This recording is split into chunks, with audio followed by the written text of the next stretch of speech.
Hey, it's me, Vicki Marie, and good morning, good afternoon, or good evening, wherever you are in the world.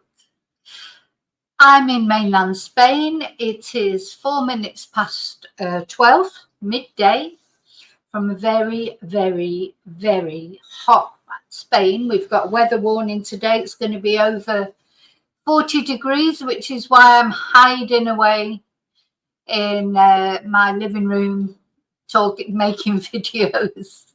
That's something that I can do. It's just too hot out there for me, I'm afraid. But if you're on holiday, remember, take your sensible head with you. Don't be out in the midday in 40 degrees heat. There'll be lots of tourists out there that will be in trouble today. I just know it. And I know it's difficult to resist the temptation. I used to do it myself years ago before I came to live in Spain. You're on holiday, you're determined to get tan, you're determined to get out in the sun. You've got to be so careful, especially when it's as hot as it is today. So I'm going to say thank you, so I can take my banner off. Thank you to everyone who has subscribed to my channel. Thanks to all my subscribers, everyone who likes my videos, presses like. Don't forget to leave your fingerprint on the like button. Thank you to those of you who've subscribed so far, and if you're not subscribed yet, please think about it. It's free to subscribe, and it's a good way to support my channel. Don't forget to press the notification bell if you want to know when these new videos come out. And then, of course, special thanks, as always, to my members. If you like my content and you enjoy watching my videos, you may think about becoming a member. You can become a member from only $1.99 a month. We do special extra live streams. There are 2 membership levels. Let's Chat. We do an extra live stream exclusively for members on a Thursday evening. And if you're a member of Carry On Chatting, you can join in that live stream. But also, we have another special live stream on a Tuesday evening. And also, it unlocks the members-only emojis that you can use while you're chatting. I also want to say thank you to everyone who sent me an email, who left me a positive comment, anyone who has supported my channel in any way, and also people that have bought me a coffee or sent me a super or PayPal me. There's lots of ways people support my channel, and I'm grateful for all of them. Thank you so much. Okay, another thing I just want to say before we start with this. What we're going to talk about today, of course, Mica Francis is, as her family like her to be called, because she was actually estranged from her husband.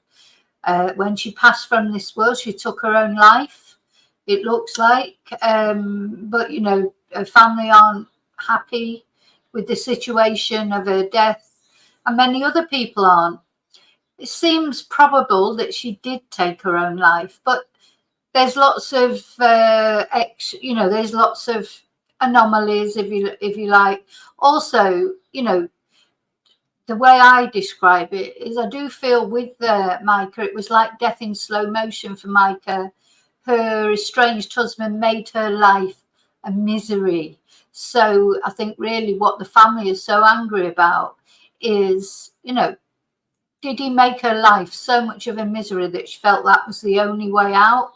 Whereas he says her family contributed towards her misery, and she would not have done what she did if it wasn't for her family. So the family blame him, basically, her ex-husband, and he puts the blame squarely on the family. So she died in April. And he has finally come out and sort of given his side of it, if you want to look at it that way, on News Nation, Banfield on News Nation. That's the video we're going to look at and comment on. Oh my God, it is explosive. I've watched it gasping all the way through it, I don't know who told him that was a good idea or that he might come over well. But anyway, my opinion, he doesn't. But you'll obviously make your own mind up as always. But I just wanted to point out that there are lots of other videos on my channel. So you don't have to wait for my new videos to come out. You can always, you know, if you're a relatively new subscriber, there are over 1,000 videos on my channel now.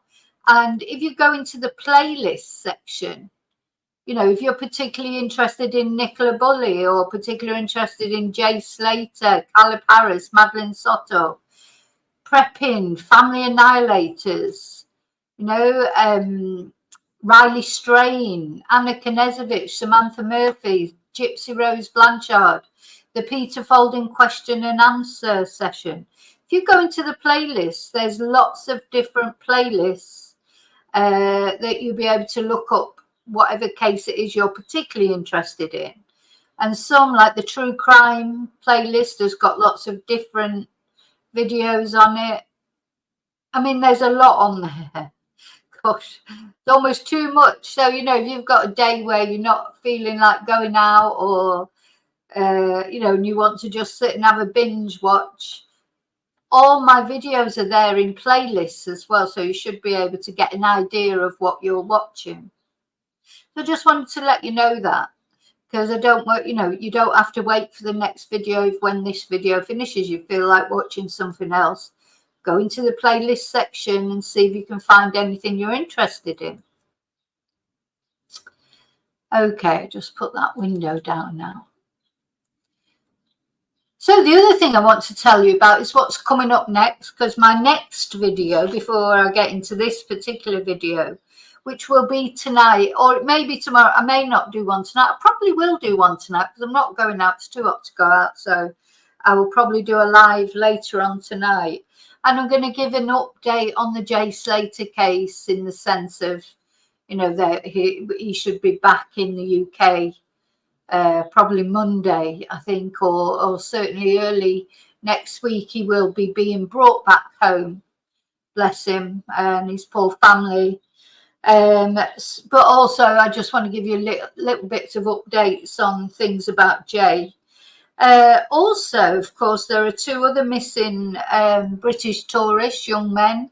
One in Palma, Benjamin Ross. We're going to have a little look at that case. In Palma, Mallorca. And then another guy, Michael Frison, another young guy who's gone missing in Sardinia. Under very strange circumstances. Sounds like mental health issues with Michael. Benjamin is a real mystery, another real mystery. Things, I think, with young men, there's quite often mental health issues. But with Jay, of course, it wasn't a mental health issue. It was just misadventure. He went the wrong way, took some bad decisions for whatever reason, and very, very sadly had that terrible accident. Now, another case I'm going to update you with, I'm going to look, you know, I'm going to look at all of them briefly, is Ben Needham. Do we remember Ben Needham? Ben Needham was a little boy who went missing in Greece. Now, I thought that had been resolved because there was a guy, wasn't there, in Greece who was supposed to have confessed to accidentally killing Ben Needham. I think he was about 2 or 3 when he went missing. But apparently that's not 100%. I need to, I've never done like a deep dive on Ben Needham. Let's have a look.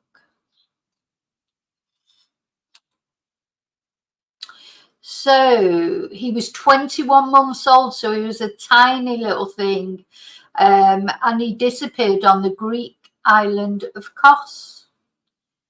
This is Wikipedia, basically, that I'm reading from.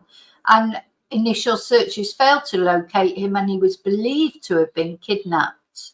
And although there's numerous claims of sightings, his whereabouts remain unknown.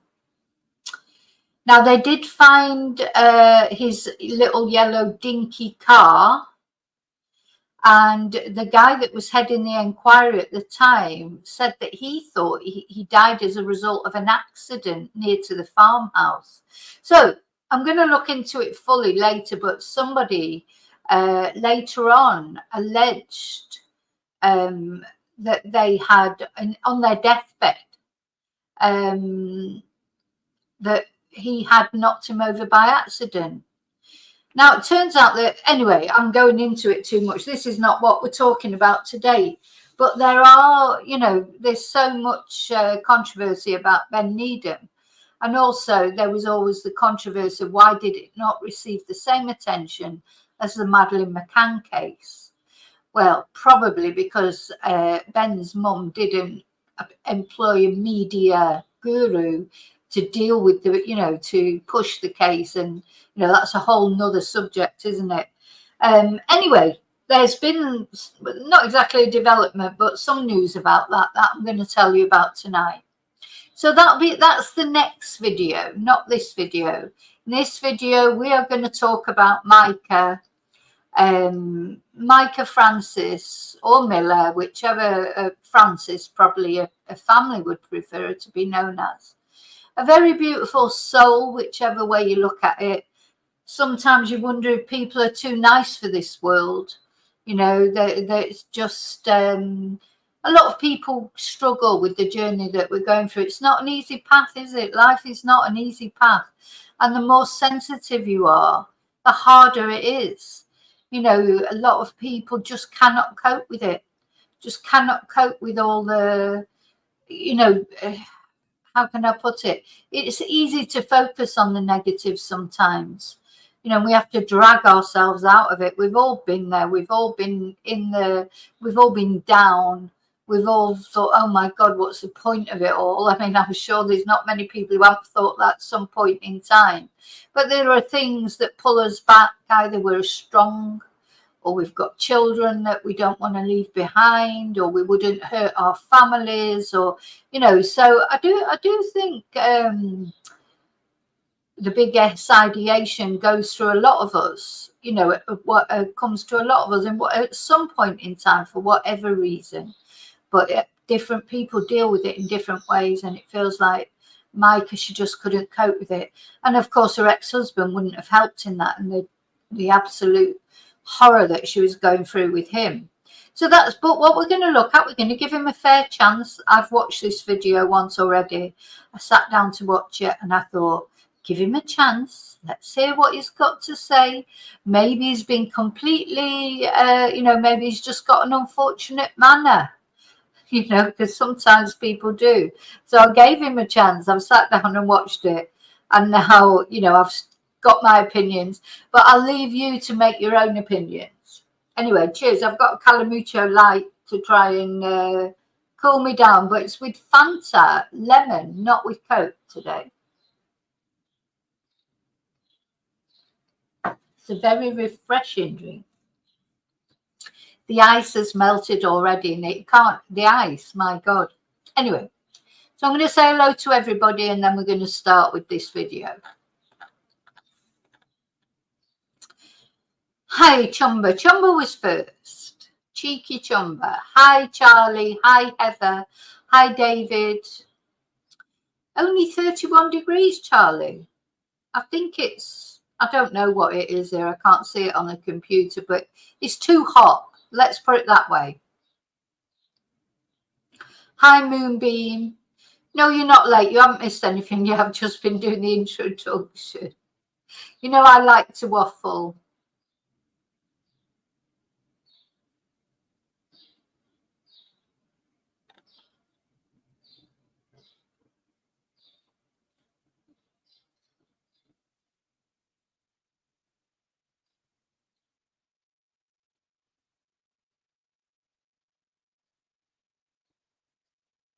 What about the Ben Needham case? Yeah, you can email it me, Chumba. I'll be doing that tonight.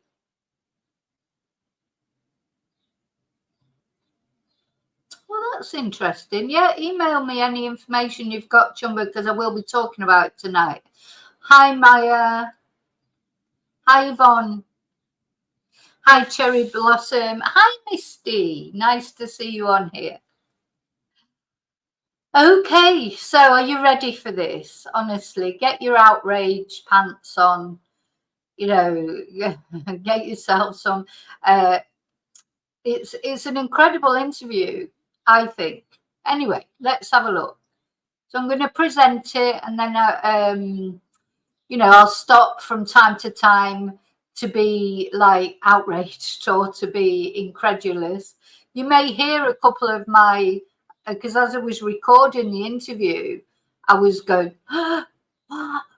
like, so you may hear a couple of comments, in the background. Let's see what he's got to say.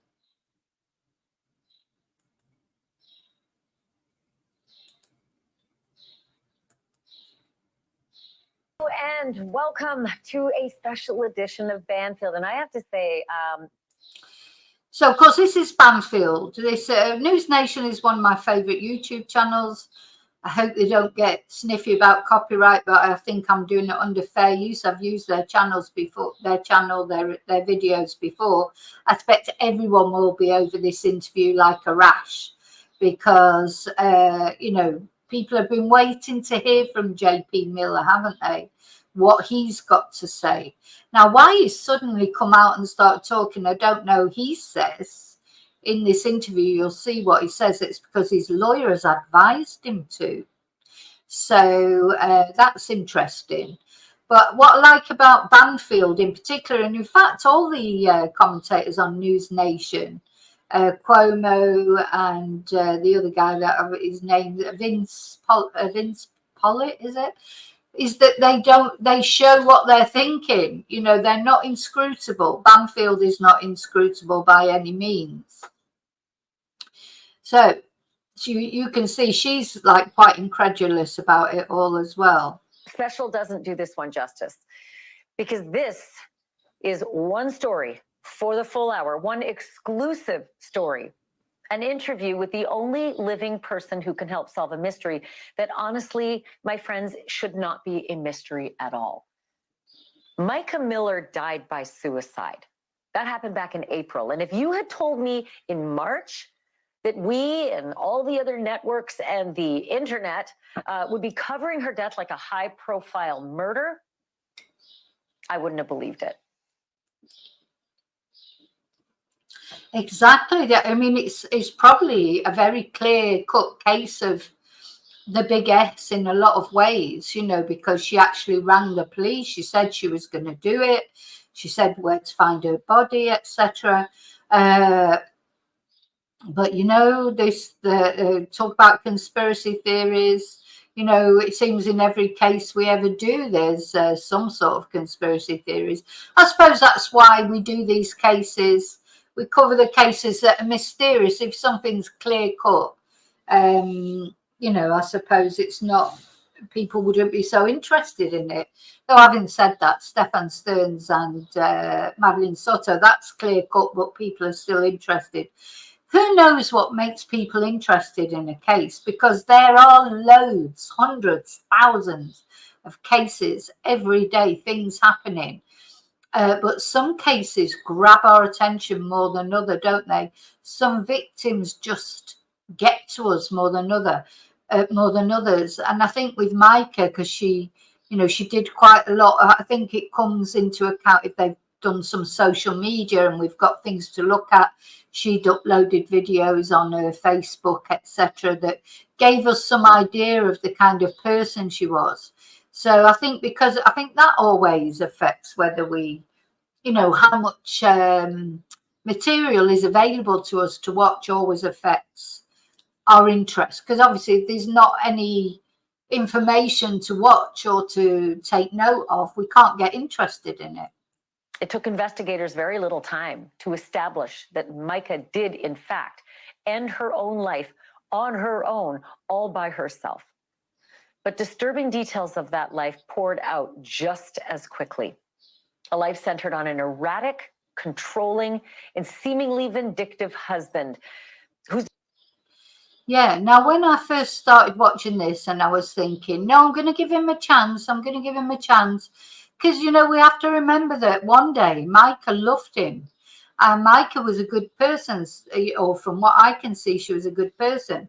So, you think, well, Maybe there's a reason she loved him. Maybe he has got some good points. Maybe, but of course, manipulators, arch manipulators like him, it's easy to make a nice person like Mica fall in love with him, I think, isn't it? So anyway, we'll see. The pastor of a South Carolina church, and whom she was in the process of divorcing. That pastor's name is John Paul Miller, JP to his friends and to his family. And while there's a paper trail from here till Sunday that documents the couple's turbulent marriage, the GPS trackers that JP put on Mica's car, her tires that he allegedly slashed, and, oh, right, that topless photo of Mica that he reportedly posted online. Yes. So there's lots of things that so although it seems likely that Mica did take her own life, it's the build up to it. There's more ways of killing someone than actually going and murdering them. You can kill someone, drip, drip, drip, chip, chip, chip away at someone until they don't see another way out themselves. That's what I call murder in slow motion. It's not like murder in the sense maybe it wasn't him who went and actually, pulled the trigger, but he pulled it over years and years of chipping away at Mica. He embarrassed her by putting up topless photos of her. He told everyone she was mentally ill. He's still saying it. But of course, she's got no defense against that. I mean, that is a typical thing that an abuser says. My stalker, he would say that I was mentally ill. Not him, of course. No. Not him who was mentally ill. It was me that was mentally ill because I didn't want to be with him anymore. And I do get this vibe from JP Miller. I do get that same vibe from him, that there must have been something wrong with Mica because she did not want to be with him. And he did some terrible things. He tracked her car, but he's got an excuse for everything. All of it is explained in this video, well, according to him. One indisputable fact remains, and it cannot be forgotten. John Paul Miller has not been formally accused or charged with anything related to Mica Miller's. It's true. He has not been charged with anything. Nothing. There's nothing that the police have been able to charge him with. So we do have to remember that. But I thought there was a crime of, driving someone to their death. But hi, Tracy. There is in the UK now, there is a law now that you can, there is a crime that gives prison time if somebody deletes themselves and it's proved that, you contributed towards it deliberately. Death. Mica was 30 years old and had been living apart from JP for more than a year when she got in her car in Myrtle Beach on April 27th alone and drove to a pawn shop where she bought a gun and ammunition. She made another stop at a gas station and then she drove to the Lumber River State Park in North. Yeah, exactly. So if you know that your partner or ex-partner is mentally ill, like let's suppose it's true what you were saying, she's mentally ill, she's got ideas of committing the big S. So oh, I know what I'll do. I'll just post some naked pictures of her online. That'll make her feel better. That right there is a crime. So what he's saying in this interview, you'll see, is that he knew she was ill mentally. He tried to stop her doing this for years. And the reason she finally did it is because she wasn't with him anymore. It was her family. She was with her family. And so that's why she did it. So he says that he's tried to stop her doing it, but he posted naked pictures of her online. For a woman like Mica, who was very religious, knowing that her congregation will have seen that, it would have been an awful, it'd be awful for any woman. But, for someone, I think, that was in that sort of life where religion was so important and the congregation, etc., it would have been doubly devastating. Carolina, right across the state line. And it was there that she dialed 911, telling the operator exactly what she had planned for that Saturday afternoon in the woods and where exactly they could find her body. Took about 10 minutes. 10 minutes. And they found Mica Miller's body. And though JP had an alibi, and it was verified, and police had receipts and videos, and Mica's own words pointing to suicide, Mica's family and Mica's friends, and seemingly half of the internet, believed that John Paul of the Solid Rock Church was responsible for Mica's death. If he didn't... So I just want to add as well, another thing we have to remember is Mica was a lot younger. She was 30 when she died. John Paul, I think, is over 40, isn't he? And it seems that Mica was his babysitter from his first marriage. And it seems that she was probably groomed by him because she met him, I think, when she was 14. So I don't know when their relationship, an sex relationship developed between them. But this is another facet to this story. There was some groom. I mean, she did marry somebody else in between. And then they started having an affair. They were both JP and Mica were married to somebody else when they finally got together properly. But makes you wonder, how did anything happen before? Did he groom her?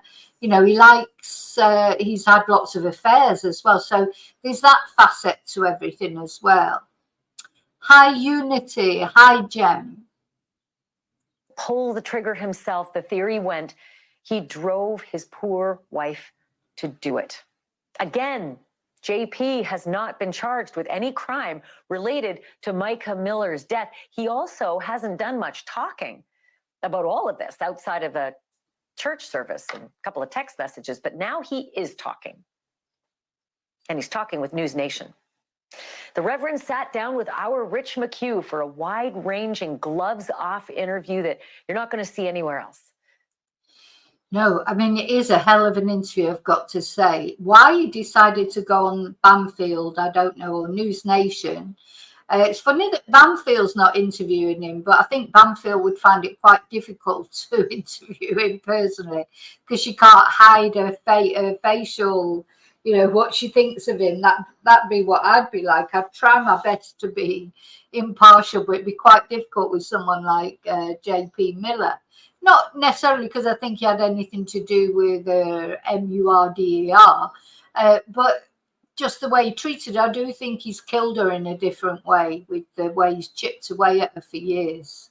That's a different sort of murder in my eyes. But anyway. It is at times uncomfortable. It is occasionally shocking. And some parts are just plain weird. I want to get straight to part one. John Paul. A lot of it's just plain weird, let me tell you. So, hi, Darren. I just want to I hope you all heard me saying hello, Unity and Jem.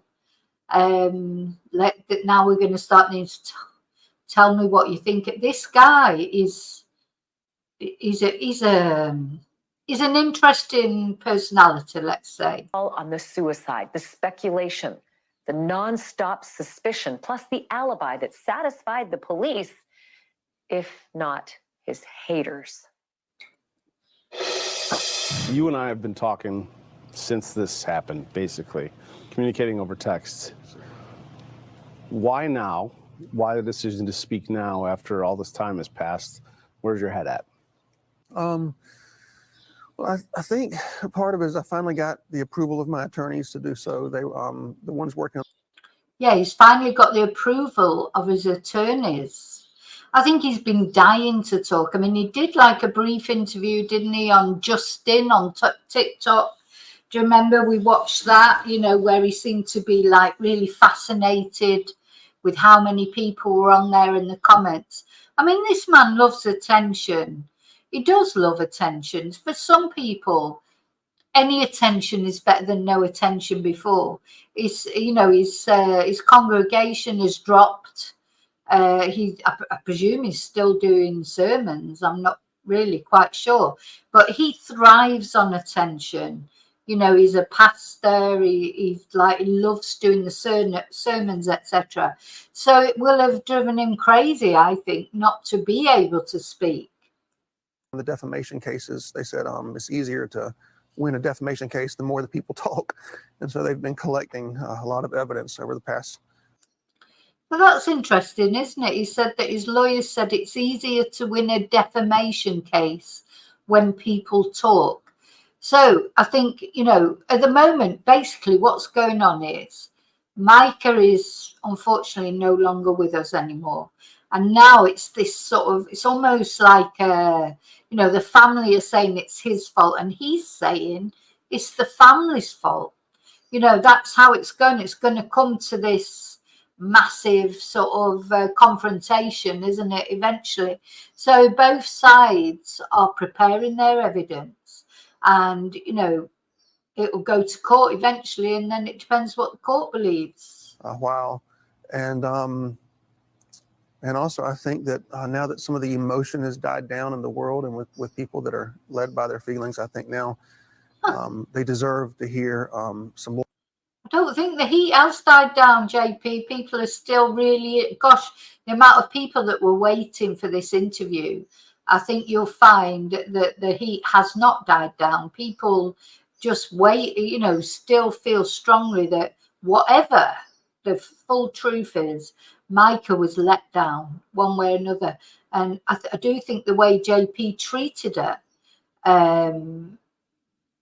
I don't know, maybe there's some JP fans out there who think that it's the family's fault like he does. But I can't say that anyone's ever left a comment on any video I've done about Mica saying, oh, leave JP alone, he's completely innocent.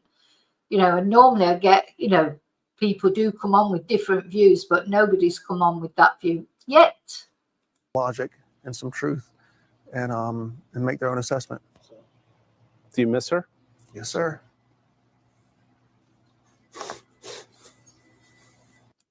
Now he said, do you miss her? Yes, and then he starts sniffling. Now, I've got just a bit of a trigger warning. He does cry quite a lot later on in this interview with genuine tears. But are they tears for Mica or are they tears for himself? Because here, as soon as that reporter said to him, do you miss her? He went, yes, sir. You know, almost to order. But, you know, he probably does miss her because I think these people, these narcissists, he will miss her. He'll miss the control he had over her. That's why he didn't want her, you know, he was fuming that she left him because he misses her because at one time she thought he was like the best thing since sliced bread, didn't she? So he'll miss that. It's not that he misses Mica. He misses the adoration that Mica gave him that he hasn't got anymore. Yes, sir. Did you see this coming? Yes, but it doesn't change at all the power of the pain of reality. I saw it coming for years. I told them for years this would happen over, and I said if she gets off her medicine, suicide is the next thing. And she tried it in the past, but with me, she always remained okay with me. She was on her meds with me. She was healthy and happy. And even yeah, so she had tried it before. There is a video where she admits to those when she went out to Africa to the African children. She said that she had tried to kill herself, and the bullet didn't go off. The gun jammed, and she said that was God, you know, telling her that her mission on earth is not finished. So she had tried it before, but she was with him then when she tried it. See, the thing is, what he says all the way through this interview is, she did it because she wasn't with me anymore. Well, that's because he was hounding her. He was hounding her when she was with him. He wasn't hounding her, was he? So that to me would be the answer to that. Well, yes, of course. She just couldn't. I understand exactly how she felt from what I've been through. In the end, you just don't see a way out of it. You don't see that it will ever get any better or that you can escape. luckily for me, and it sounds awful, but luckily for me, the person who was stalking me, like he was stalking Mica, they took their own life because they couldn't, find me. I managed to take myself away from the situation, luckily for me. But, Mica couldn't take herself. She tried to take herself away from him. She couldn't escape him. He was tracking her. I'm just so lucky that it happened to me bloody 40 years ago. Well, it wasn't 40 years ago, 30 years ago, before social media, before trackers, before all that, because I'll tell you what, my ex-partner, he would have done all that. He was like Sherlock Holmes. Everything he did was just geared around trying to find out what I was doing.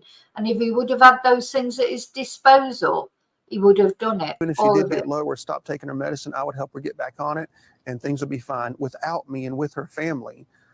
She's off meds, and she committed suicide. And I told them this would happen over and over again. I tried my best to stop her from getting a gun. I went to judges. I have copies of all the police. I talked to her counselor, the pastor she was going to, her family, her friends. I told them all, don't let her get a gun. Do whatever it takes, prevent her from getting a gun. And when she was with me, she was never able to go that far. But with them, that's exactly what happened, and it destroyed me. And I still haven't really grasped it. Like, it hasn't. I kind of keep putting off the reality of it, and I try not to think about it as much as I can. What was going on in your marriage the week Mica died?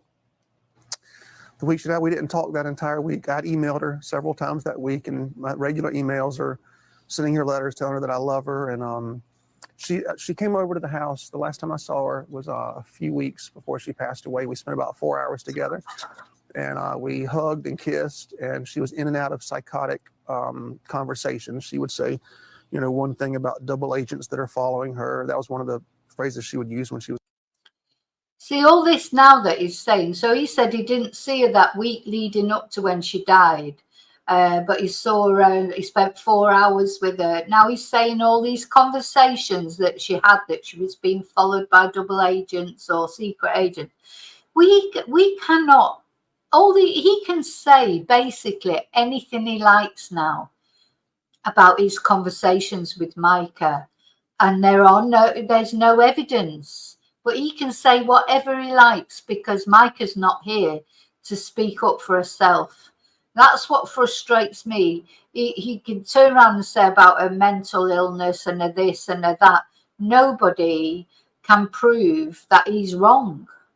Off her meds, double agent. The other phrase she would say, she wants to come home so bad, but her family won't let her. She told me she wanted to live in Africa and asked me if I'd live with her.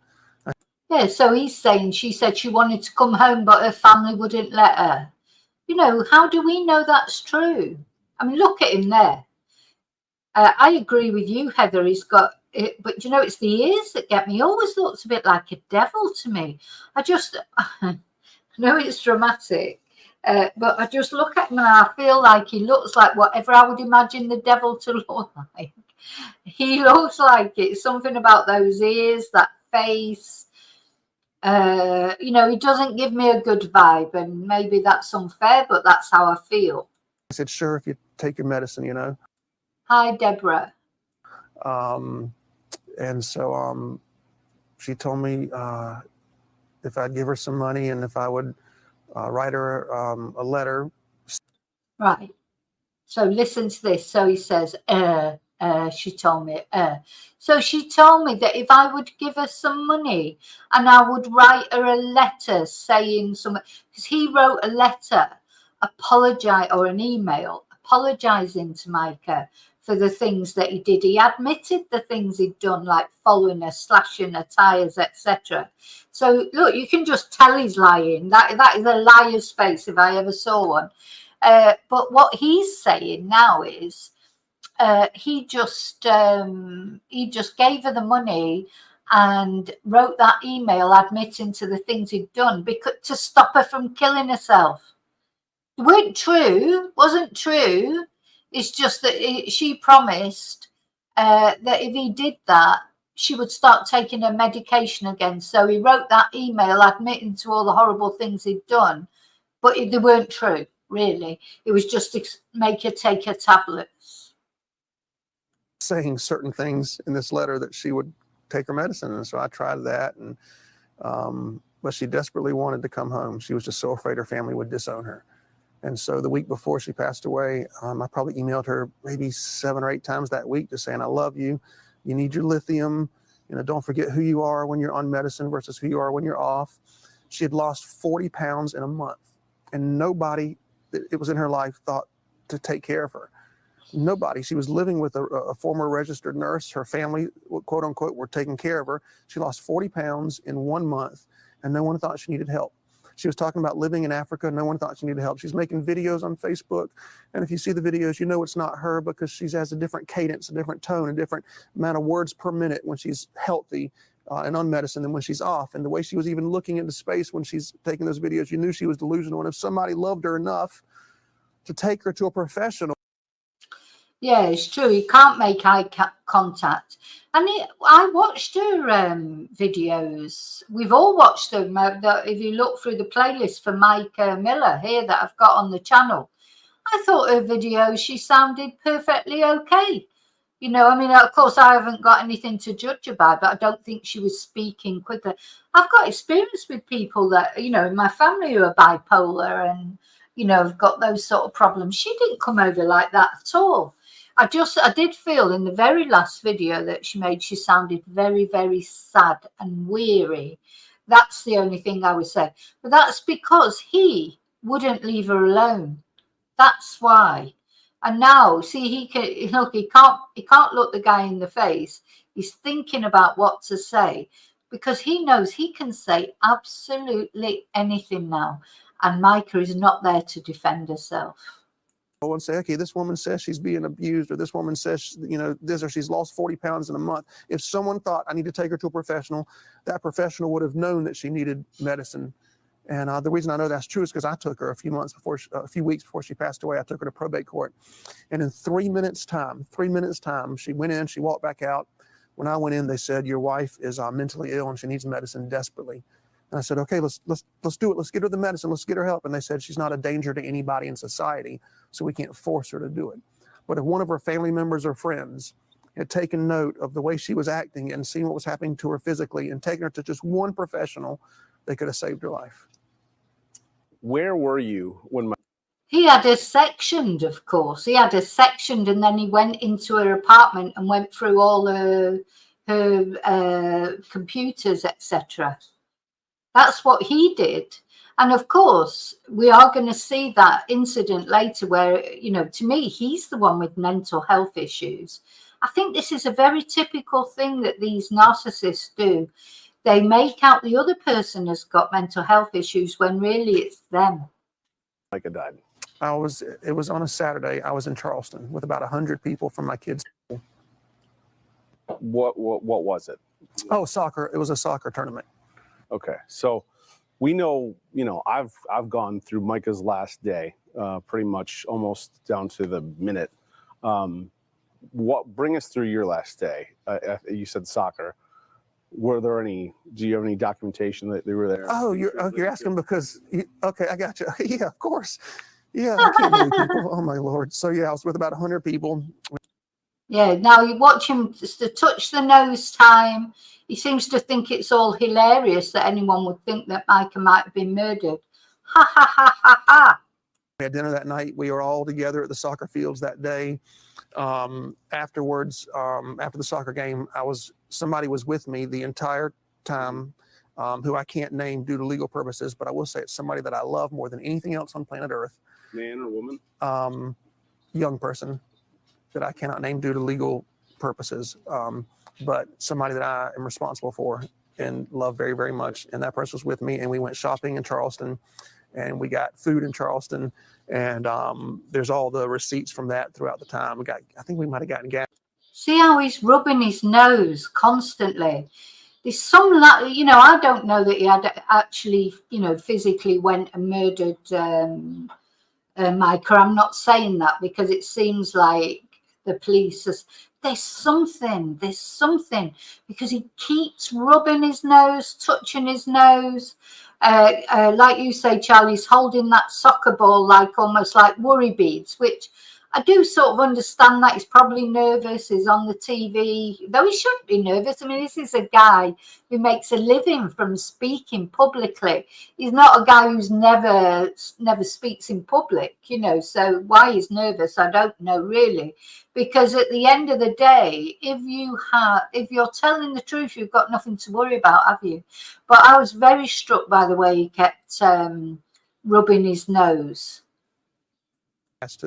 And then I made it back to Myrtle Beach. And I was just actually looking today at emails that I sent her that day. I sent her 4 emails that day, and I just noticed today that 2 of those she wasn't able to read because it was after it had happened.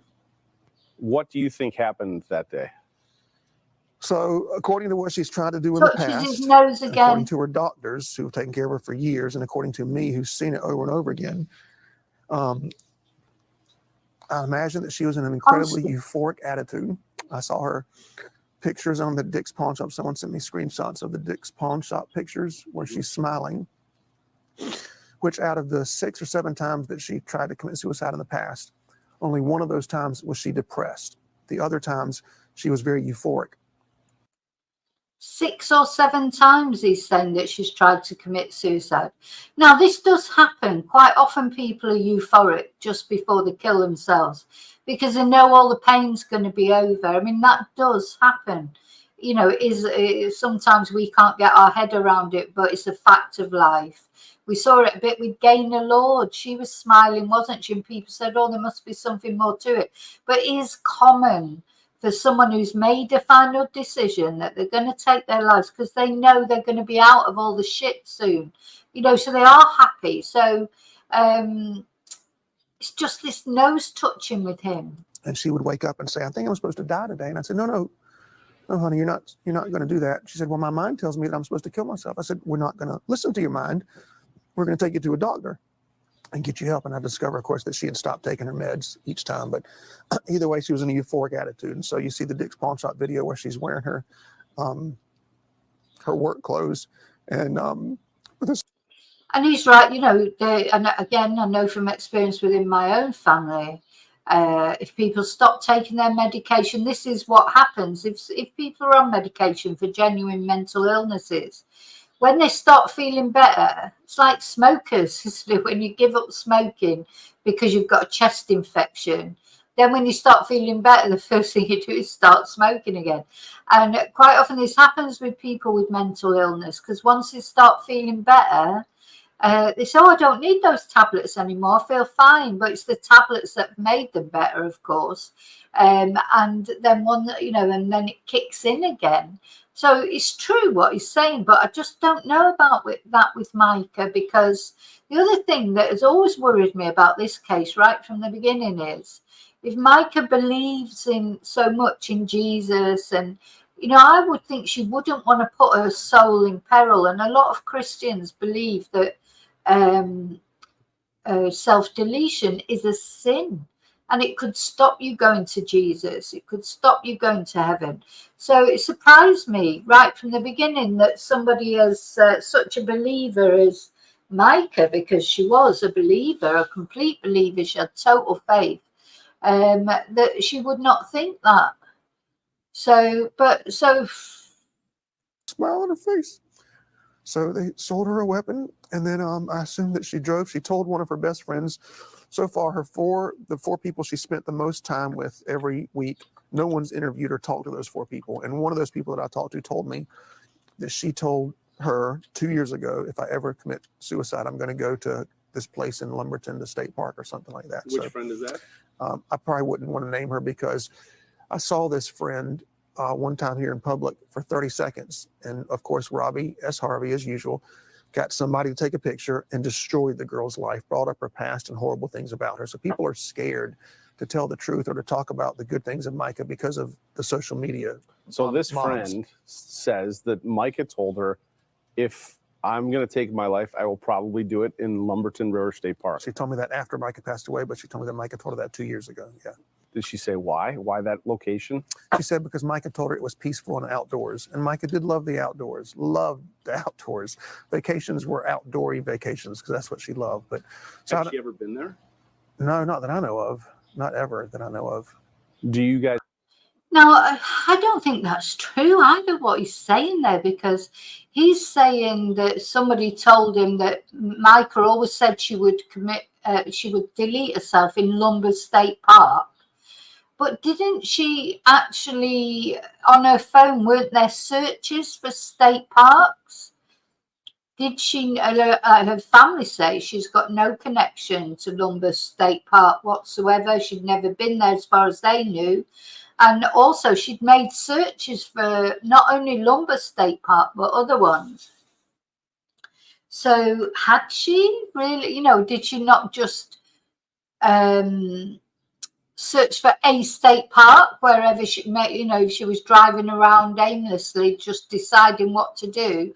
And then did she specifically go to Lumber State Park? Again, it's not really something we can prove, is it?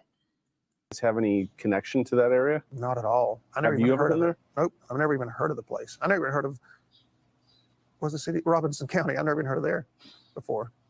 So did it strike you as, before you heard this, did it strike you as odd when you heard that where she went and what they say allegedly happened? Did you question it at all? Well, I didn't think it was real. I thought her family had made it up and had somebody call me and say that. So that's one big thing. I didn't think it was real. When I found out it was real, you know how He's thinking too much about what to say, in my opinion. There's a lot of thinking about what he says. I mean, you speak spontaneously when you're speaking from the heart, don't you? He thinks about things too much, in my opinion. like you tell somebody something, you tell them. Then when it happens, you don't want to say, I told you so, because it's a horrible thing. That's what I felt like. I felt like I told y'all, I told her family this so many times you can't imagine. I told her friends this. I told everybody. I said, if y'all don't get her lithium, she's going to commit suicide. Her doctor told her this on paperwork where her doctor said this. And then when I get the call, I felt like the world's biggest failure, because I spent the past 3 months when her family got her out of the hospital and didn't bring her home, and her dad talked her into buying him a car, and all this stuff was happening that was all crazy. I made a vow that I was going to do something every single day to try to get her back on her lithium and save. Notice how he drops in these things. Oh, and her dad got her to buy him a car. Touch the nose, touch the nose. He is a liar. You can tell that he's lying, whatever the truth is of anything. He is definitely lying. And why does it, why couldn't he have joined with the family? Why does he hate the family so much? He's really wanting to dob them in, isn't it? Make people feel badly about the family. He's really going for the jugular with the family. Her life. And so every day I did something. Sometimes I did 4, 5, 6, 7 things. Some days it's just one thing. But every day, whether it was an Hi, Claire. email, a text, visit someone, talk to a family member, talk to a friend, go somewhere, go to a judge, go to probate. I'm going to do something to save her life. And I spent every single day for those 3 months doing that. So getting that phone call made me feel like the world's greatest failure. I was against the whole world, because everyone told me that it wasn't true, and that I was making it up, and that whatever they were saying. So it was me against the world for 3 months, and I failed. What was the call, and who was the call from, and what did they say? Man, it was a man. I got a call, and it was She's all just typical, isn't it? She's always so smiley on all the videos, or the ones that we see. I'm sure there was a time that she was happy with this man until she found out what he was really like. Maybe she'd been in love with him since she was 14. 14-year-old girls are impressionable. Someone like JP Miller would probably come over, an older man, money, it would be quite, it's not difficult to impress a 14-year-old girl, is it? It's a little bit harder for older women. But, so I'm sure Mica at one point, she was in love with him. And then she found out what he was really like. I think it was a detective, I think. And I remember him being very calm and very nonchalant. And so that's why I thought, well, this is not real. And so I started screaming. I had a family member that was there with me. I started screaming for them to use their phone to call the hospital where the guy said she was at. And my family member called the hospital and said it was real. And I still didn't believe it. And so I called a police chief that I know somewhere around here, captain or somebody. And I said, there's a detective named such and such on the phone telling me these things. Like, is this real? Is this a real person or not? And that person told me that it was real as well. And I just remember,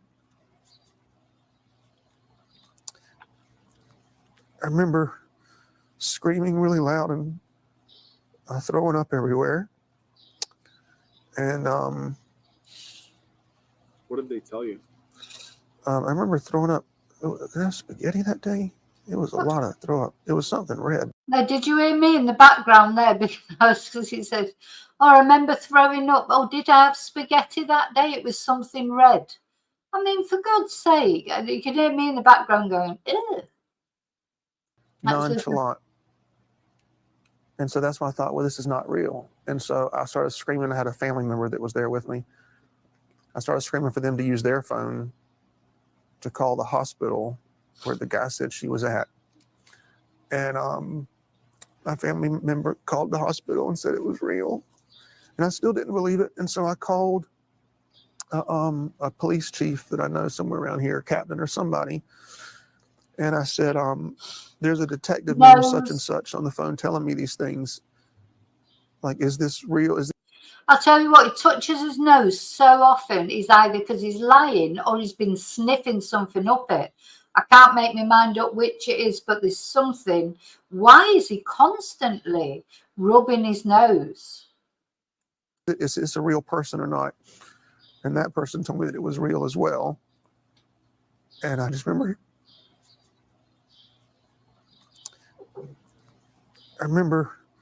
screaming really loud and throwing up everywhere. And What did they tell you? I remember throwing up. Did I have spaghetti that day? It was a lot of throw up. It was something red. I'm sorry. What did they tell you? I don't remember that. Oh, no, I don't remember that. Hold on. I don't remember. Remember it? No. My family member called the hospital and spoke to, I think, either the head. I tell you what, when I found out that my ex-partner had deleted himself, I remember every moment of the phone call when the police answered the phone. I know exactly what I did. I just ran out into the street. It was freezing cold. It was February in Edmonton, in London. I just stood in the street with my stomach churning. I remember every moment. How can you not remember? You remember when you get news like that. And I do think he genuinely is upset that Mica's not there anymore, because she's taken herself to a place that he can't touch her anymore. And I think he genuinely is upset, but not for Mica. He's upset for himself. But to say that he can't remember what he did or how he reacted, everybody knows how they reacted at a very important time in their life. He is a liar. He is a complete liar. I don't think it was a good idea at all for him to do this interview. I think his lawyer did the wrong thing. Nurse or medical examiner, somebody. And that lady read me stuff that the Robinson County, I guess, had wrote on a piece of paper. And she was reading me suicide and the weapon and where it was at and all these different facts. And so then because the detective would not tell me it was suicide. And then I called him back and told him what the hospital told me. And he was pissed off and asked me who that lady's name was. And I didn't know her name. And if I didn't know, I wasn't going to tell him anyway, because I'm glad she told me anyway. And so, and I said, is this stuff true? And I can't remember if he said yes or just hung up. I don't remember. you remember what he said, though? Oh man, How can he I not don't remember at all. If I try to enunciate it, I'll probably be making something up based. No, you're trying to think of something to make up. He remembers exactly what he said, but he probably can't repeat it on the television. So he remembers exactly what his reaction was. He remembers exactly what he said, but he knows he can't say whatever it was on the telly. So he's trying to think of what he should say. On all the crashing of everything going on, so I can't tell you for sure. Did you ever question the findings that the authorities gave to you that this was suicide? No, I mean, I'm not a detective. I watched Scooby-Doo growing up, but that's what everybody seems to be acting like, is they're part of the mystery. So did you hear what he said then? He said, no, I never questioned it. I'm not a detective. Well, I watched Scooby-Doo when I was growing up, and everyone seems to think they're part of the Mystery Machine. So he's alluding it to comics, to cartoons. And to me, he thinks it's funny. Look at his face. He actually thinks it's funny. Oh, thank you, Misty. Thank you for that. I don't know who. Let's see if I can see.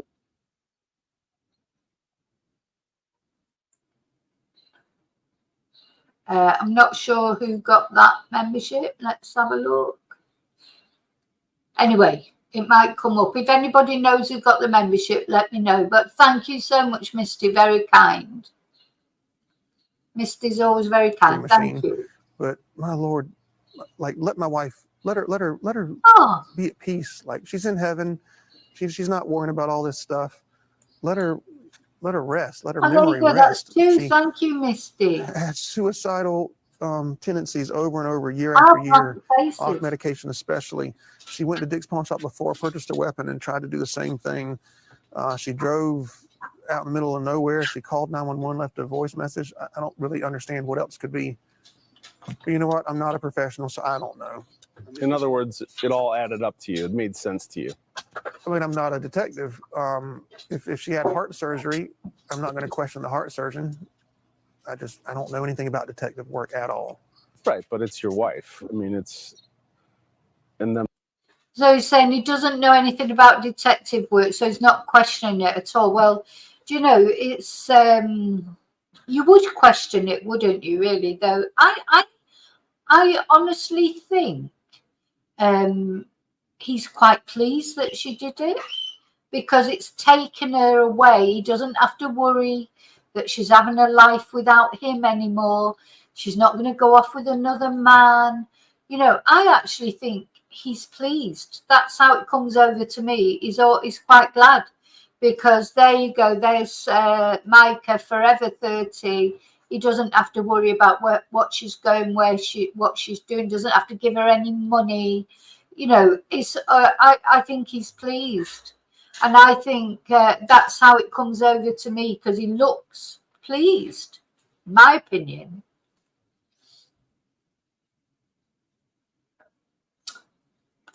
I'm telling you, her life has ended. What do the rest of you think? Because maybe I'm being unfair to him, but this is how he comes. Look at his face. Just looking at his face. Do you know, I don't know. And honestly, I sat and thought I was going to watch this interview. I was going to give him a chance. I was going to try and watch it dispassionately, because it's very difficult when someone like Mica has lost her life to be objective. But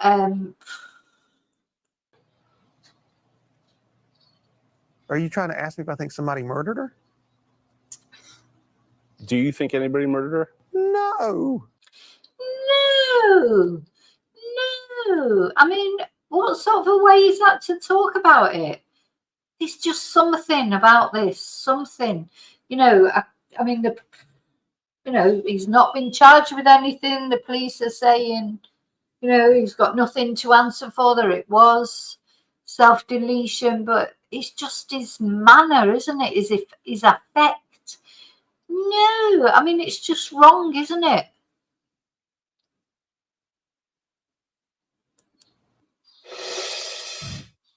We have to take a quick break, but don't go anywhere. There is a lot more of News Nation's exclusive interview with John Paul Miller coming up, including questions about the very day after Mica's death, when John Paul disclosed it to his congregation in a bizarre sermon. A sermon in which he revealed private details of her mental health and referred to her suicide, but went to great pains to avoid mentioning her name. I got a call late last night. My wife has passed away. And yeah, it was self-induced, and it was up in North Carolina. John Paul Miller explains that video coming up next.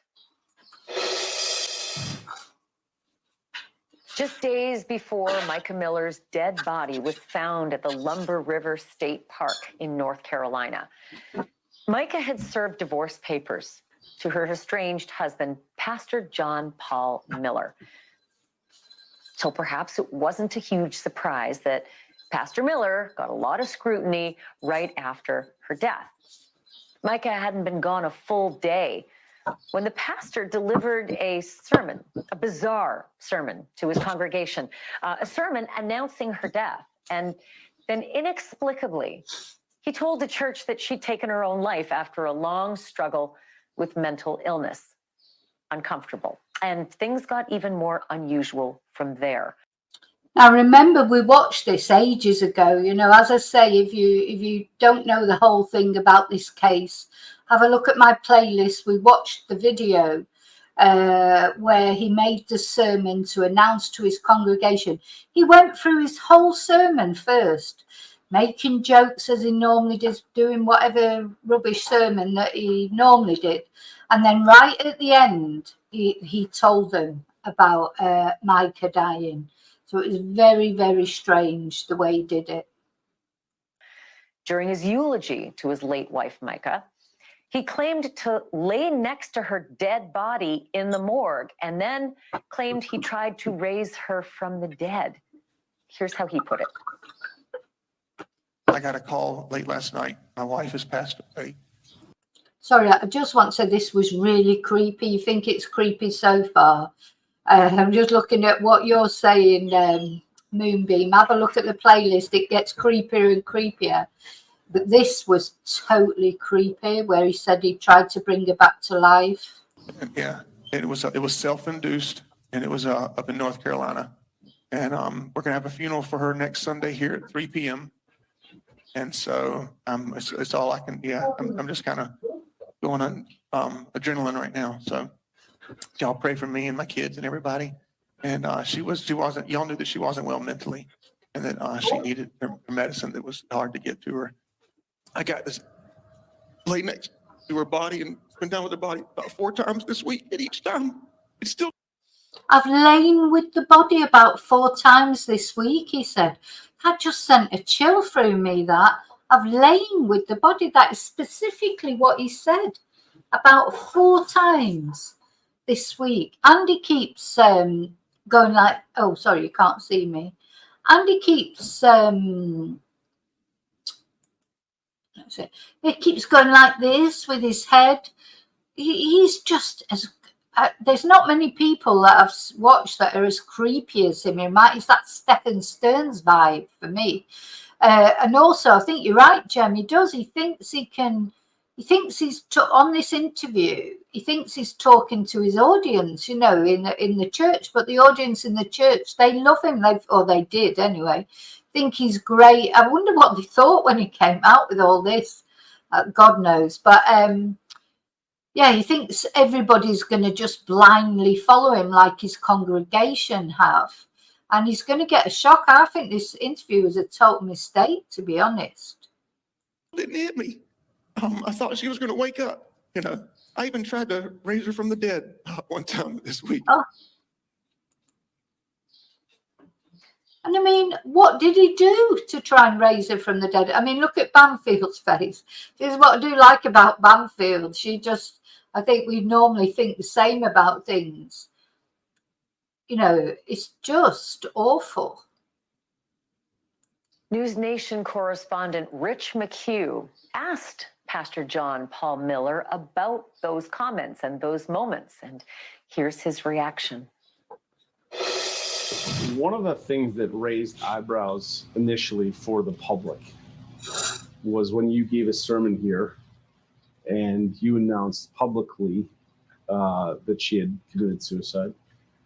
And you talked about, you attributed it to her mental health.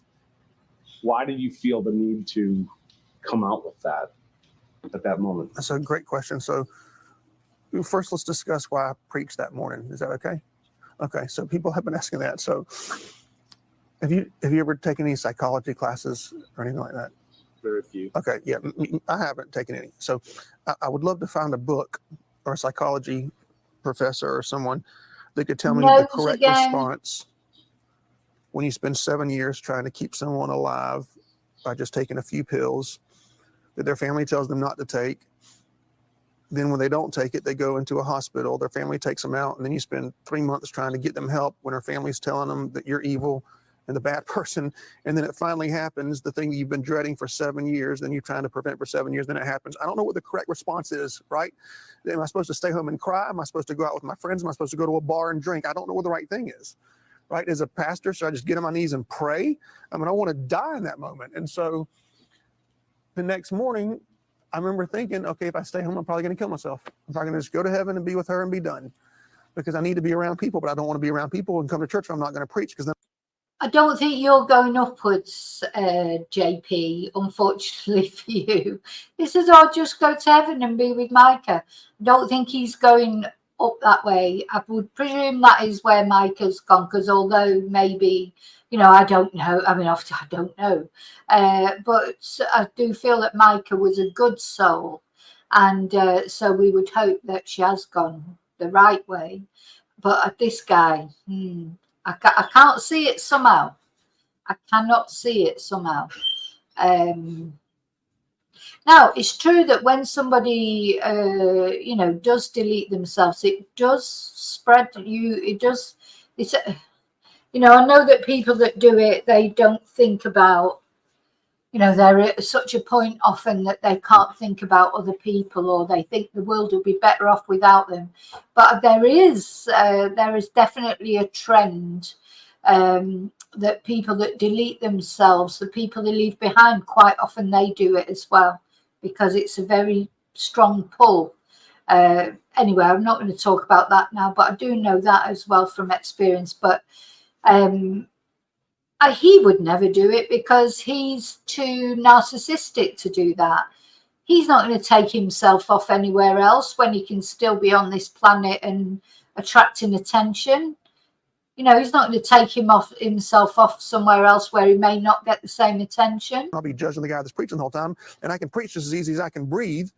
So I'm just going to go in the mode of what I'm normally going to do and just continue my life normally until I finally have to deal with what's going on. And so I didn't know what else to do. I didn't know the right response. I wish somebody had told me, in hindsight, if I go back in time, I probably would have done the same thing and still preached.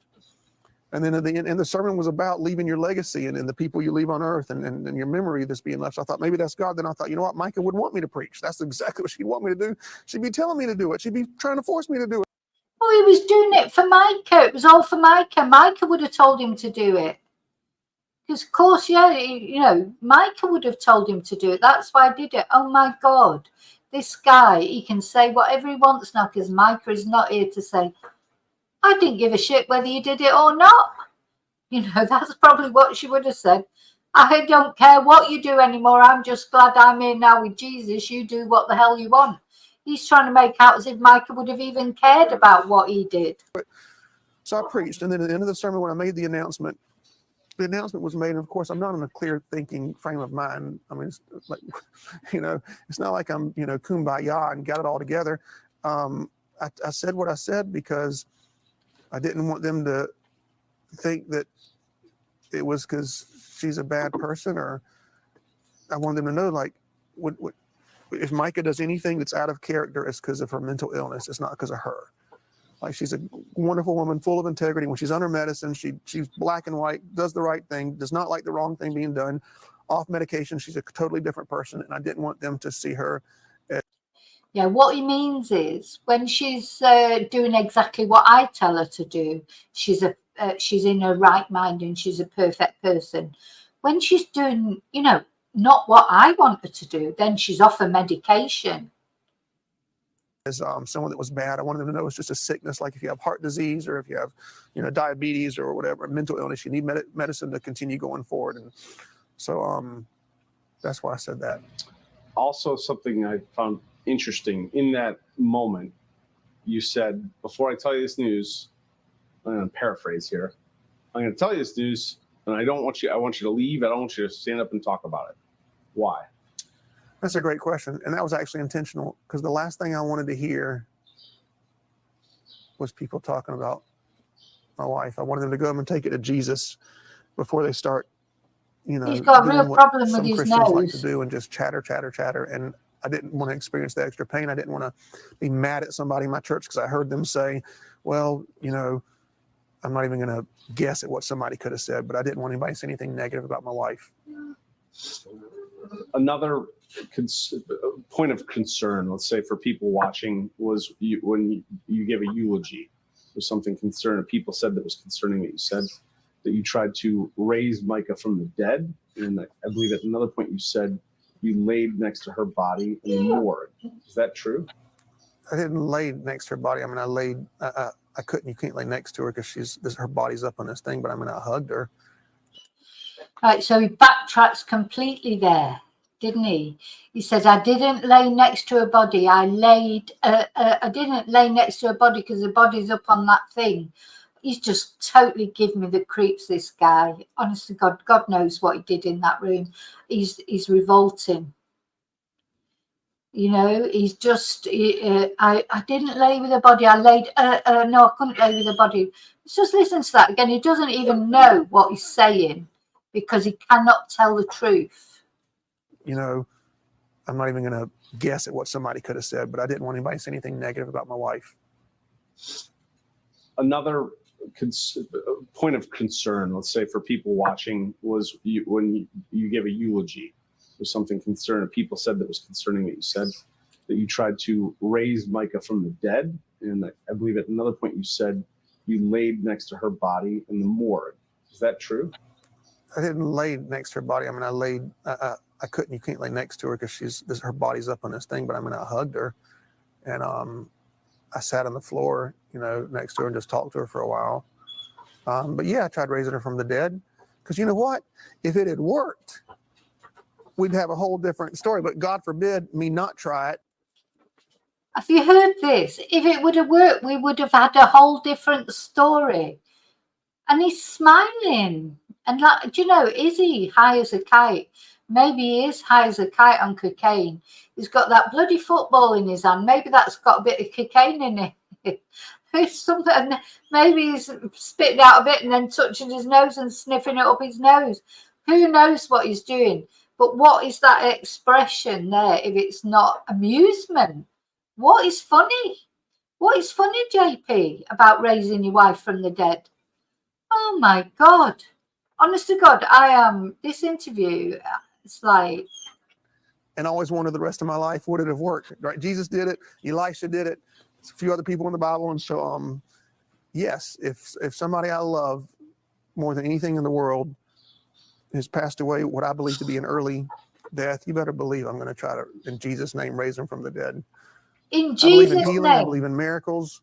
I believe in the raising of the dead. I'm a one God, apostolic, tongue-talking, holy, rolling, born-again, heaven-bound believer in the liberated power of Jesus' name. I'm not ashamed of it.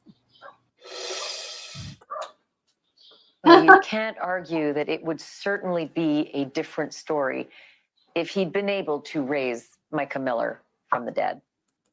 Yes, it would have been a slightly different story, wouldn't it? What an idiot. Still to come. Remember the apology letter that John Paul Miller wrote to Mica Miller? Apologizing and admitting all of the awful things that he did to her, like tracking her car, slashing her tires, posting a nude photo of her online. Well, now the pastor says he didn't do most of that. He says he only wrote those things at her behest. And he's got a message for all his critics out there who say he drove her to suicide. We're going to play it for you next when our News Nation exclusive interview with Pastor John Paul Miller continues. Yeah, and it's true, actually. So, she did want a divorce. They were estranged. And he always refers to her as my wife, my wife, my wife. It's his estranged wife. She didn't want to be with him anymore. And in the end, she felt like the only way out, because he wouldn't let her go, was to take her own life. And yet he's still referring to her as his wife. How awful. No wonder her family is so angry.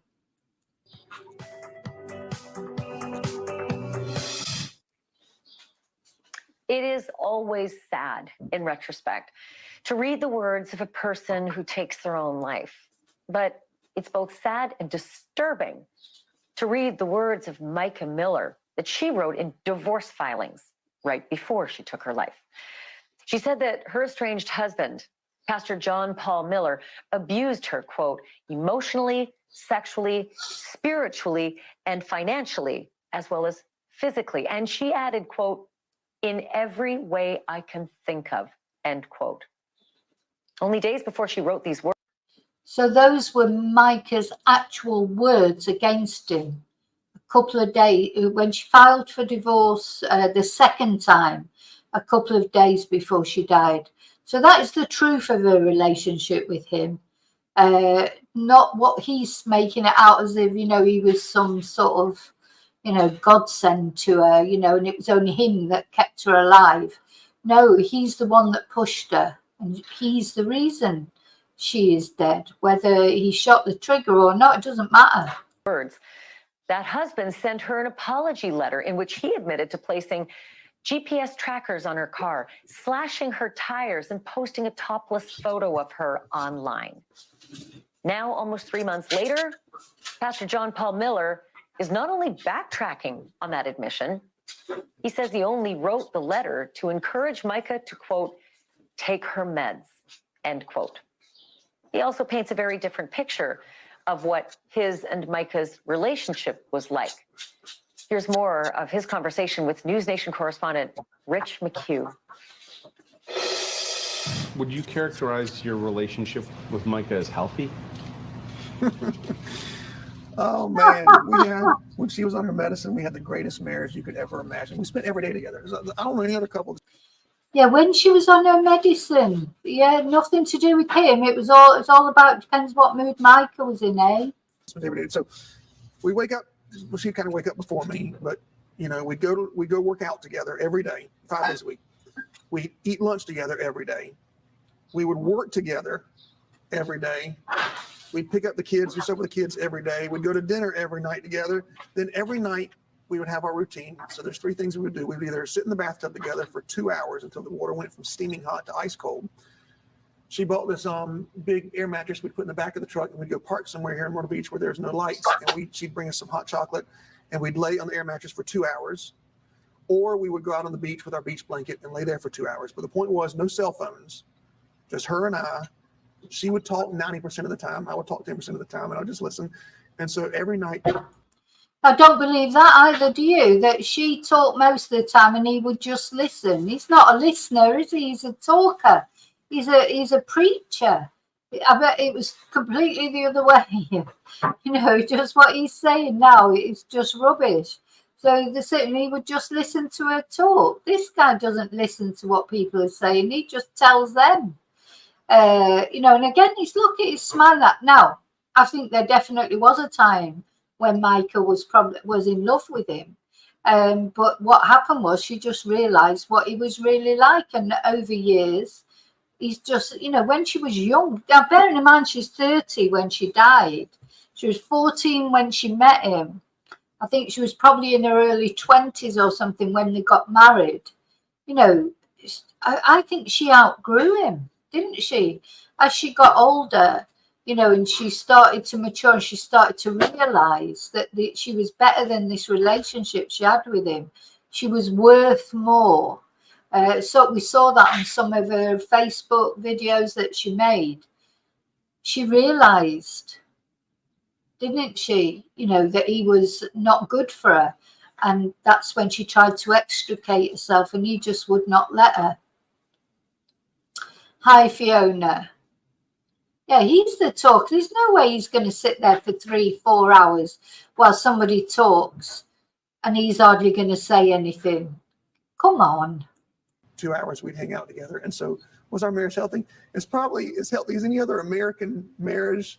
Have you ever abused your wife? Never, not once in any way, shape, or form. I took better care of her than anybody could ever take care of her. I never made her, asked her to clean the house. Right, sorry, I've got to play this. So the guy's asked him, have you ever abused your wife? Says, no, I took better care of her than anybody could ever take care. Now, watch what he says now. Here in Myrtle Beach where there's no lights, and she'd bring us some hot chocolate, and we'd lay on the air mattress for 2 hours, or we would go out on the beach with our beach blanket and lay there for 2 hours. But the point was, no cell phones, just her and I. She would talk 90% of the time. I would talk 10% of the time, and I'd just listen. And so every night, 2 hours, we'd hang out together. And so was our marriage healthy? It's probably as healthy as any other American marriage. Have you ever abused your wife? Never, not once in any way, shape, or form. I took better care of her than anybody could ever take care of her. I never made her, asked her to clean the house, not once in 7 years of marriage. She never had to cook a single meal. So he never made her clean the house and she never had to cook a single meal. That's what he calls not abusing somebody. As if that's like, I mean, you know, is it me? Am I on some parallel universe again? Because it's like, no, I never made her clean the house. I never made it. She didn't have to cook a single meal. No, he didn't abuse her. Never had to work. She was never harmed physically in any way. In a letter or in an email you wrote to Mica, you apologized. Yes. Right? You apologized for tracking her, for messing with her tires, for posting the picture. So that's all true, right? So great question. I'm so glad you asked that, actually. If I wanted to lie about that, I would just say I never wrote the. Yeah, so he never made her clean the house and he never made her cook a meal, but he did slash her tires, put a tracker on her car, put naked photos of her on the internet, but he never abused her in any way, shape or form. Letter, right? Because how can you prove that I wrote somebody a letter? There's no signature, there's no name, it's not my handwriting. But I 100% wrote the letter. And I did it because the night that she was with me, the last night we were together for 4 hours, at one point, because the whole 4 hours I'm trying to get her to take her medicine. And then she said, my family doesn't want me to. They don't want me to come inside the house. Maybe it's your house, come inside. So finally get to the point, she says, you know what? I'll take my medicine and I'll come home if you'll give me $10,000 and if you'll write me an apology letter. So let me understand. So are you believing that? So he's begging her to take her medicine. She apparently said to him, I'll take my medicine as long as you give me $10,000 and write me an apology letter. Of course she did. God's sake. Hi, WB. Understand this correctly. The letter, the email that you wrote to Mica, apologizing for hiring a PI, tracking her, messing with her tires, and posting a topless photo of her. You wrote that, you say, yes, but sir. Now you're saying that you didn't actually do these things. I did the PI thing, but so over the years, what I've learned with her is when she's in a delusional state of mind, I have to play into it in order to get her back on medicine. So the first year or two, when she'd say something, I'd say, that's not true, that's not real. She'd get mad and blow up and, knock a hole in the wall or something like that. So then by December 2000. I wonder who really knocked the hole in the wall, JP. I mean, honest to God, this is breathtaking, isn't it? It's absolutely breathtaking. And Mica, of course, she can't speak up for herself. She's probably wherever she is thinking, thank God I got away from that twonk. But you know what? Everybody can see you, JP, for what you are. He's thinking he can put it all on Mica, but it just, people aren't going to have it. They're just not going to have it. 2019, I think it was. We were watching TV and she just stopped and said, "You're a double agent." And I said, "No, I'm not." She says, "Yes, you are." She said, "And I'm going to call the police." She said, "You're a double agent. You've stolen my things, and I'm going to put you in jail." And I was like, "Oh my goodness, what I'll do?" She hadn't been taking her medicine. So just to be clear, you wrote this to Mica But now you're saying you didn't do those things. No, I did not slash the tire. I did not. I don't think there's a naked picture of her anywhere ever. Anyway, I think that was just a made up thing. I don't think there's a naked picture of her anywhere, but didn't he say that he did put it up there? But it was only for an hour, so it was fine. Because he only put the naked picture up for an hour.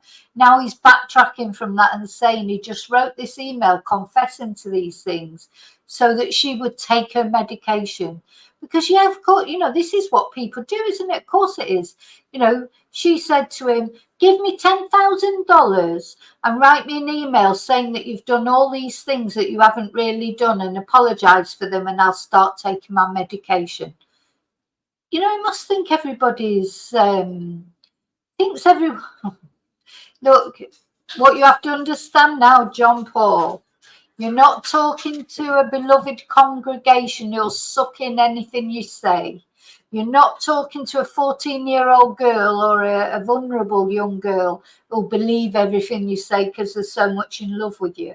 You're talking to the rest of the world, and the rest of the world is not so stupid or so naive to be taken in by your lies. I don't think his lawyer should have advised him to do this interview because he's not coming over well. Is it just me, or is he not coming over well? And I think that her tire just got something ran over, from what I understand. I don't know. I didn't see anything. But I did hire the PI before. I did everything I could to stop her from getting a weapon, everything you could imagine. I hired a private eye, and I said, put a tracker on her car, and if she gets anywhere near a gun store, please let me know.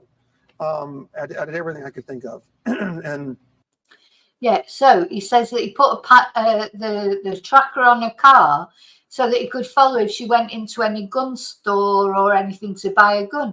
Well, she bought a gun and committed suicide that day for a start. Where was he then? Where was he? Wasn't there to stop her buy it. And then the other time that he says she went into that same porn star and bought a porn star. That's because somebody mentioned Donald Trump on the chat, and I'm thinking of the porn star. Porn store. He went when she supposedly went into the other porn store. Oh, God. Could be a different word, couldn't it, altogether, instead of porn, P-O-R-N, and porn, P-A-W-N, just to get me confused. He didn't go in and stop her buying that gun, so it's just rubbish, isn't it? So, if it was true what he's saying, where was he when she did buy the gun? Did that private eye alert you? She never. That day? No, I had stopped paying for it about 4 weeks beforehand.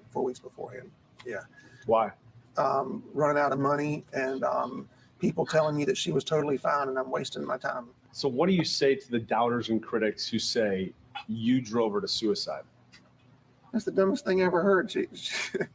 So wait, she wasn't with me. Because listen, with me, she didn't commit suicide. Apart from me for 3 months and with her family, she did commit suicide. One of the last things she showed me a book she's reading called I Love Jesus, But I Want to Die. And I said, why do you want to die? She said, because I can't come home because my family won't let me. That's what I say to them. So it's all the family's fault. It's all the family's fault, according to him. She was reading the book, I love Jesus, but I want to die. And when he's questioned her about it, she said, I want to come home, meaning to him, but my family won't let me.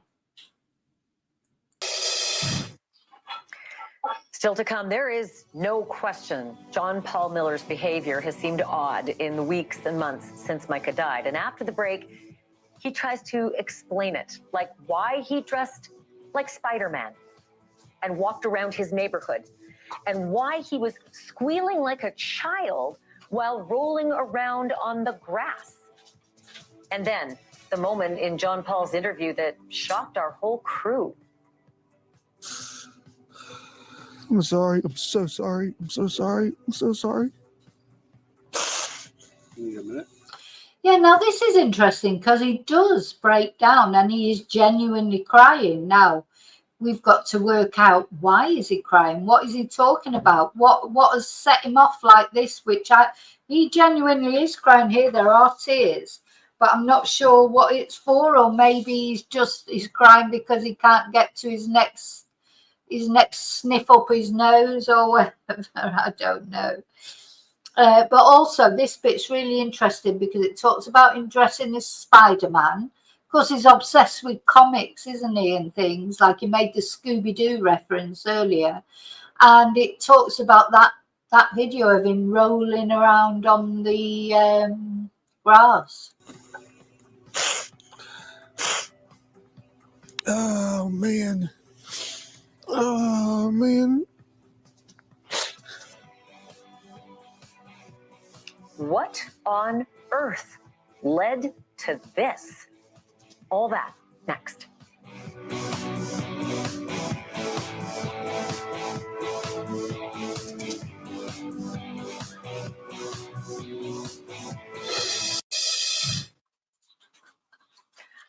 When Mica Miller died almost 3 months ago, her family... So that was before the interview had even begun. So what they said to him or what triggered him, because I do think those are genuine tears.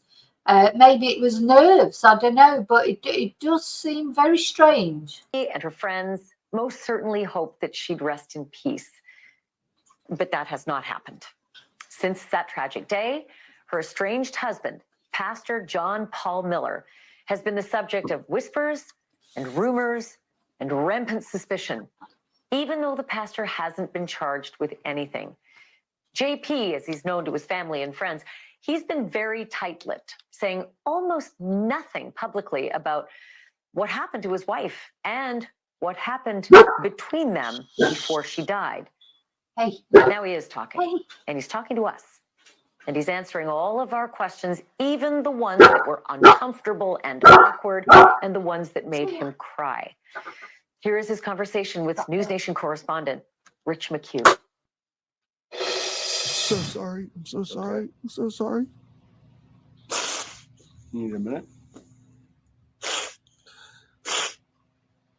Oh, man. Oh, man.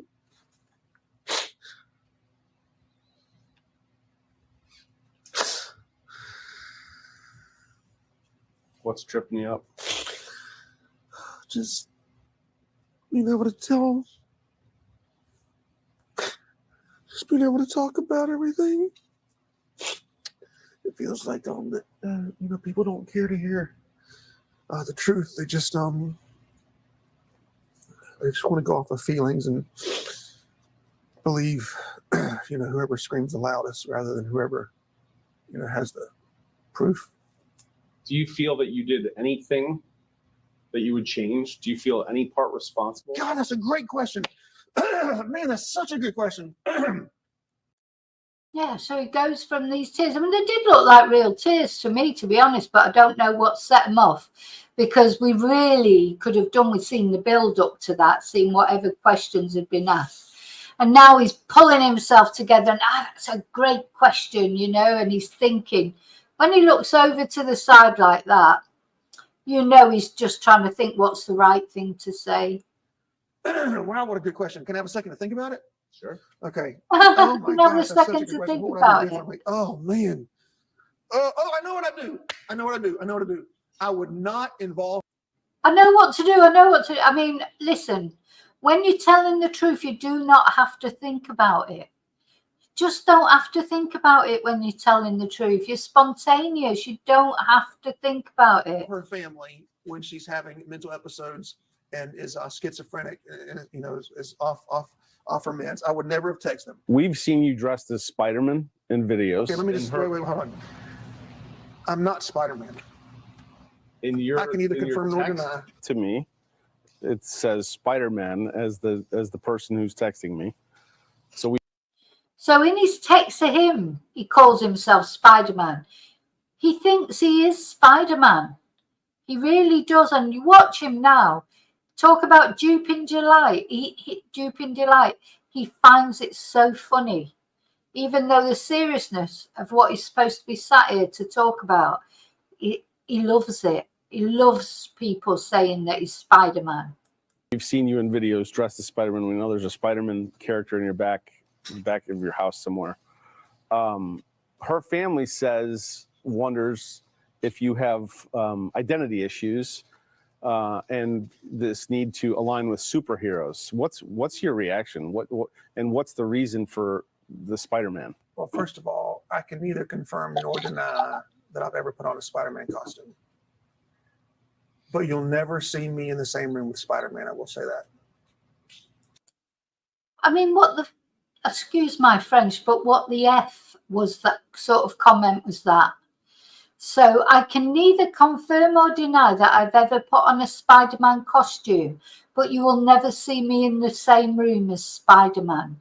So he's honest to God, he's just not right, is he?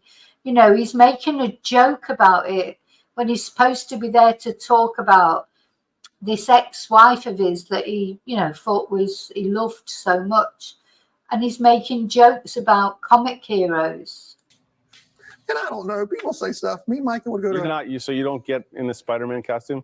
Yeah. I mean, you just sent me a picture with you and Spider-Man. Me and Micah, we'd go to Comic-Cons every year. We both dress up. Micah dressed up more than I did, actually. There are times I didn't dress up and she did. We love that kind of stuff.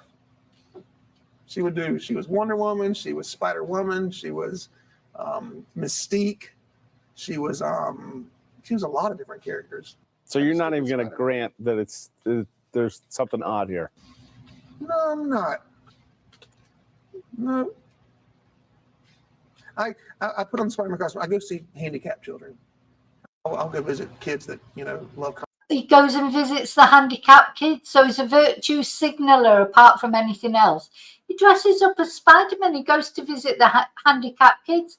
Yeah, this is Jimmy Savile all over again. And we've had him laying down with Mica 4 times. Now he's going to see handicapped kids dressed as Spider-Man. What a virtue signaler. So, yeah, Jimmy Savile did that. So did John Wayne Gacy, dressed as a clown, went and visited the kids in hospital. God knows what he got up to. He's just like, oh, my God, he's like really, really quite creepy, isn't he? Comic books and they're handicapped, and I'll pretend like I'm Spider-Man, and I'll take them a comic book and do videos with them and stuff like that. One of the videos that has surfaced recently is from years ago, and I'm sure you know what it is. You're sitting face down on the ground and you're freaking out, and you're talking about, you're literally squealing about being eaten by ants, taking the wrong meds, that you missed your family. Now, we watched this video, didn't we? Again, for those of you who haven't been watching this case with me, maybe you've come to my channel later on, please go and have a look at the playlist, because we looked at this video. But don't forget, it's not him who's got mental health issues. It was Mica. He's fine. He's fine. He was protecting Mica, looking after Mica. Everything was about protecting Mica's mental health. He's got no mental health issues. Don't forget.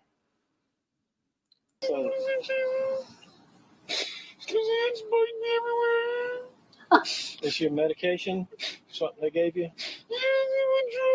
I mean, for viewers, for people watching it, the common thought is, what is going on here, and do you have a drug problem? So I fell out of a tree, a giant magnolia tree. It was like 300 years old. I broke 12 bones. It was 10 to 12 bones. I don't know if you count fingers. Yeah, it's count fingers. Anyway, I have all this metal in my body. And I think you'd know how many bones you'd broken. This is what I mean. He doesn't remember these important, doesn't remember exactly what he said or did when he found out that Mica was deceased, which he obviously does remember, but he just can't repeat it. He probably cheered or something, or checked to make sure the life insurance was in place. He can't say that, so he has to say he can't remember. And now he's like, he can't remember how many bones he broke falling from the magnolia tree. I'd never taken pain meds in my life, and I just had my body cast taken off. And so I took a little bit too much pain meds that day. That's it. That's just it. What? Percocet? I don't remember any of them. It was 2017, 2016. And it was like 10 years ago, 8 years ago, whatever. And I was missing my family. My wife, Mica, and I, we started through an affair. And so we were both married to people, and then we got divorced, and I was missing my my family because I'd lost my, family at the time, and I was on pain meds, and it just went together. I fell out of a tree, broke a bunch of bones, took too many pain meds.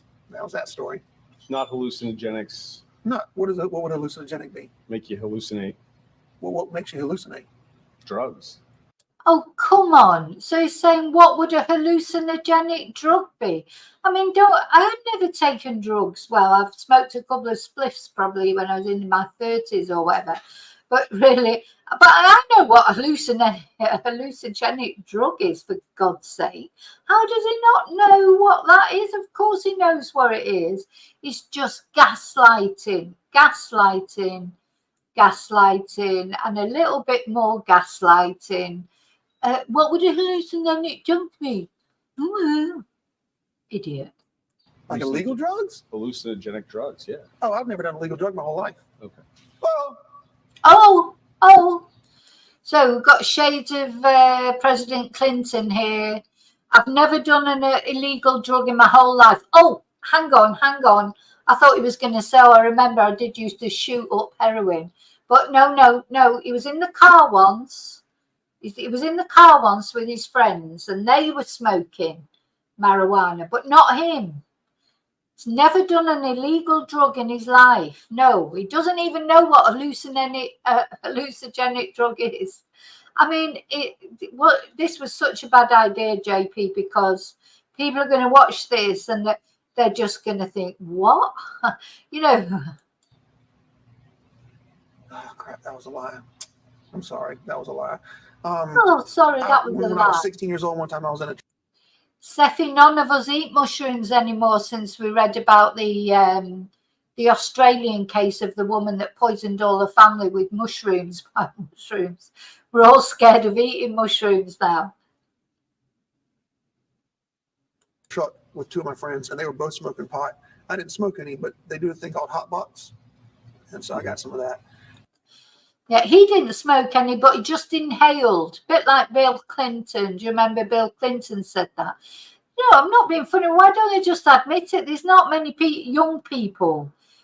Not many people who, when they were young, haven't experimented with some kind of drugs. I mean, either, you get offered them, don't you, at parties? As far as marijuana is concerned, I've tried. Luckily for me, I didn't like it. It never did anything for me, really. It never really was something that I was that interested in. But, I like to have a drink of alcohol, so that's a drug in a different way. But I've never taken a tablet or any of those other things, because drugs just never, I'm from a different generation, drugs wasn't a thing. But there's not many people who haven't maybe tried something at some point. Why not just say that? I honestly just don't understand why people can't be honest and say, oh yeah, I was at a party and so smoked a spliff but I didn't like it. Or you don't have to say you're a raving drug addict. But at least you can be honest, because you can tell just looking at his face there, he's lying through his teeth.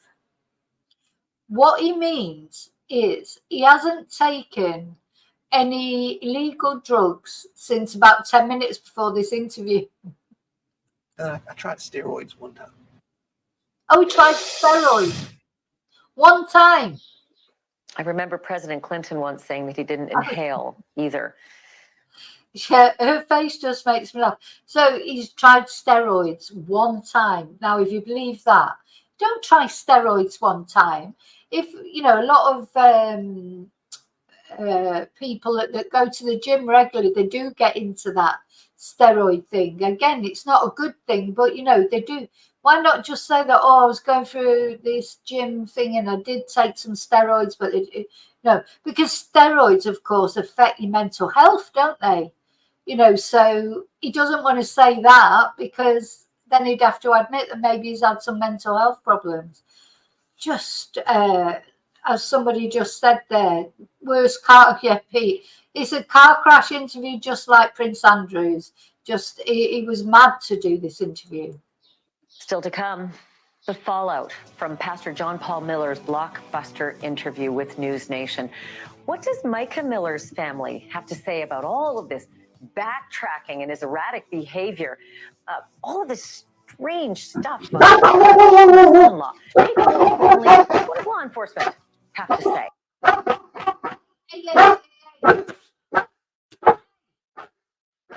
Sorry.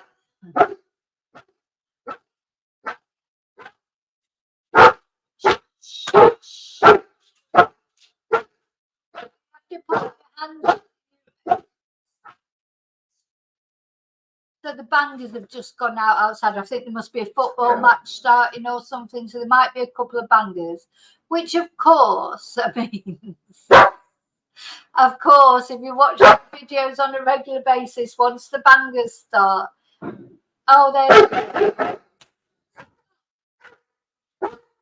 now. Hey, stop it! All the dogs in the street are barking now. And in case you worry, I'm not smacking or anything. I've got a fly swat, which I banged on the table because the only thing to stop her from barking is to make more noise. Oh. Stop! Because the bangers are going off left, right, and centre now. I don't know what's going on. It could be a football, it could be anything. You know, if you ever lived in a small village in Spain, you'll know bangers just go off for anything. Yeah. Yes, it's Tia, and also it's me banging on the table. Oh, here she is. Hello, baby. But, you know, the only way to stop her sometimes is to bang the fly swatter on the table, and then she don't like the noise. But anyway, we'll see. But let's start it again and hope there's no more bangers. That's next.